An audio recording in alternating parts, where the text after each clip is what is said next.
Here's the VELCO Weather Hazards Outlook. This is valid the 11th day of February. This is valid through Tuesday, next Tuesday, the February the 17th. This is a shot of antecedent conditions, and what we're seeing here is some decent snowfall amounts. 18 inches been accrued over the last 7 days. Now, this is by co-op observers yesterday morning, and you can see some pretty good amounts, pretty much statewide. Least amounts probably Champlain Valley, some of our valleys in southern Vermont as well, Connecticut River Valley perhaps, but decent snowfalls over the last 7 days. Now checking snow depths on the ground here. Again, this was cut off as of yesterday morning, back Monday morning. So we're looking at very healthy snowpack across all of the Northeast Kingdom. The heights of land as well, 25 inches, my location, Wuthering Heights, 28 inches around Corinth. Decent snowpack. We have one report here, 34 inches, and then 41 inches down in southern Vermont. These are the areas that have been getting hammered by the heavier snowfall. So decent snowpack means a lot of stored water, but as well as this has been very, very dry, fluffy snow. Big picture, current conditions here. We see the next weather system dropping some relatively light amounts of snow. This will be working across the Great Lakes in association with this area of low pressure. And as it does, it's going to get in our vicinity of New England, kind of fall apart a bit, and then we're going to see basically redevelopment off the Long Island coast and then scoot on out to sea. This is the current nor'easter that's pulling away from our region. And looking at temperatures, cold Arctic air across a wide area of Canada, some minus 33s up here. Same thing up in northern portions of, you get up into northern Quebec. And this air is very easily tugged by any developing area of low pressure that then tracks south and redevelops and intensifies. Here, this is an example, very tight pressure gradient. Situated a little bit further north, we'll see a few of these setting up a stage with the coldest Arctic air of the season. In fact, the latest utility concern really is going to be about that Arctic air. And it does look like we're going to see a period of about 5 days where each clipper system that works across the Great Lakes, New England, will redevelop fairly strongly and blow up out to sea with the antecedent conditions of very warm sea surface temperatures and explosive development of areas of low pressure. That expands the circulation, tugs on that Arctic air, and moves it into our neck of the woods. So we do have this next Arctic outbreak that will be flooding in on Thursday night. This will set up a period of significant Arctic chill. High temperatures actually may be held sub-zero for portions of central and northern Vermont for Friday as well as Sunday and Monday. That looks to be the severest part of this next flood of Arctic air. And expecting some moderation to arrive along about Tuesday or middle of next week.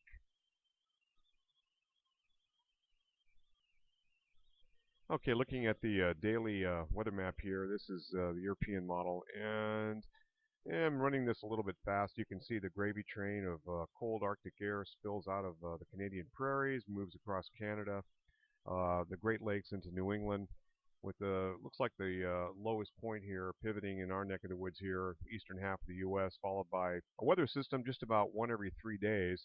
These Alberta Clipper systems are jet stream energy coming over the top of a very strong ridge of higher pressure across the Pacific Northwest region.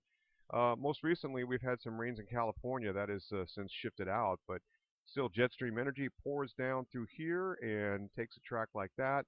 It looks like the main storm track is going to be a little bit to our south, but close enough that we'll have to watch it. And of course, it's tugging on the resident supply of cold Arctic air here to the north of us.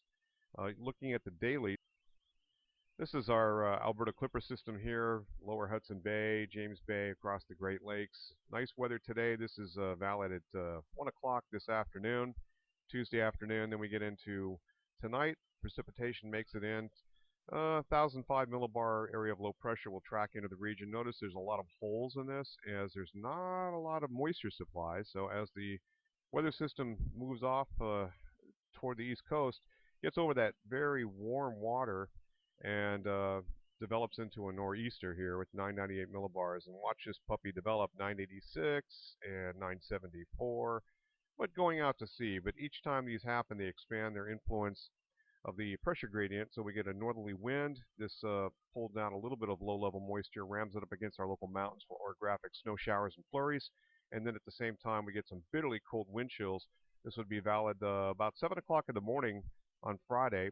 That's 1 o'clock in the afternoon Friday. And then a little break in the action. It looks like Friday night into the morning hours on Saturday before yet another shot of some light snow begins to work in. This is a little stronger system, this Alberta Clipper system. You already note that it already has a pretty decent pressure gradient. It hasn't even gotten involved over the Atlantic yet, but when it does, it really powers up, and that's going to throw back a little bit of moisture. But as that nor'easter then powers out, very strong gusty winds on the backside of that system. That'll last into basically Monday and into the early morning hours on Tuesday before things begin to start to relieve. And another area of higher pressure, potentially great weather on Tuesday, but look at that. We have another weather system. Confidence is low. This is almost 7 days out. This system is now coming in a little bit faster than what was modeled, even 12 hours ago. There's your differences.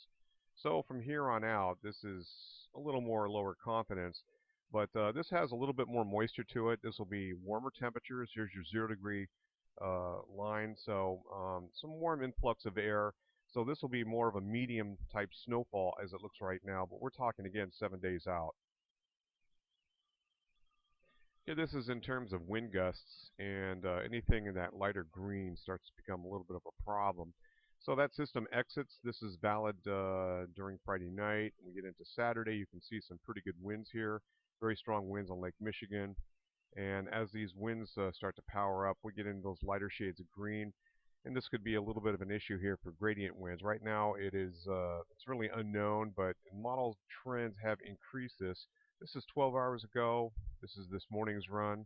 So you can see a little bit of an increase, and it continues that way as we head into Monday before we start to see the backside of that weather system pull away far enough and lighten up on the intensity of its circulation. And the GFS ensemble matches up relatively nicely with very minor amounts of snowfall here. This will be light, fluffy snow, no real issues. This is the one we're going to have to watch that looks like late Tuesday afternoon into really Wednesday midweek.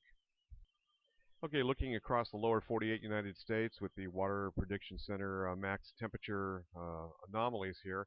Above normal temperatures out west, below normal temperatures in the east, and you can see some pretty healthy amounts here, 24 below and so forth. Now 3 days later, that's what we're looking at 3 days later. Looks like some inroads have been made here and cutting back and through parts of Montana, the Dakotas. So the cold actually expands, compresses the warmth a little more further to the west, and it even gets cooler in parts of Mexico, which has pretty much been on fire. This is a shot of the coldest temperatures in all of the northern hemisphere is basically in portions of Greenland, northern portions of Canada. A lot of this has been cross-polar flow. It originally was in Siberia back a few days ago. Looks like the coldest area in the northern hemisphere, basically across the northern and almost central sections of North America. Now, this is what's going to be heading into our neck of the woods, dipping in with that trough of low pressure. Here's the current storm system that's going to be moving on out. And even southern areas are really not doing that warm. Witness the fact that I'll turn this a little bit. And you'll see even across Europe, it's a little bit of a different look here. And parts of North Africa, very, very warm. You can see the heat across the Sahara and some cold in eastern portions of Europe. But in general, they have pretty warm conditions. Here's a quick look at the 4-kilometer NAM. And this model shows the snow coming in here with the area of low pressure and then some redevelopment off the coast. And there it goes. And we'll start that over again. Here's a nice, fairly sunny day today. Some high clouds move in, picking up overnight. We have the approach of the weather system. Looks like it arrives with the frontal start of that precipitation roughly tomorrow morning. And a quick look at the European mediogram. This is centered on Rutland, so you can see a little bit of snow, and then a little more snow for the middle part of next week. Again, couple warm days ahead and coldest temperatures at night. Warmer during the afternoon here for Rutland. Again, northern and central areas will be colder. And then you're talking 15, 20 below 0 degree temperatures here. So this is probably the coldest period. And then we have a pretty good stretch of moderation. That's it from here. Roger Hill, Wuthering Heights Consulting.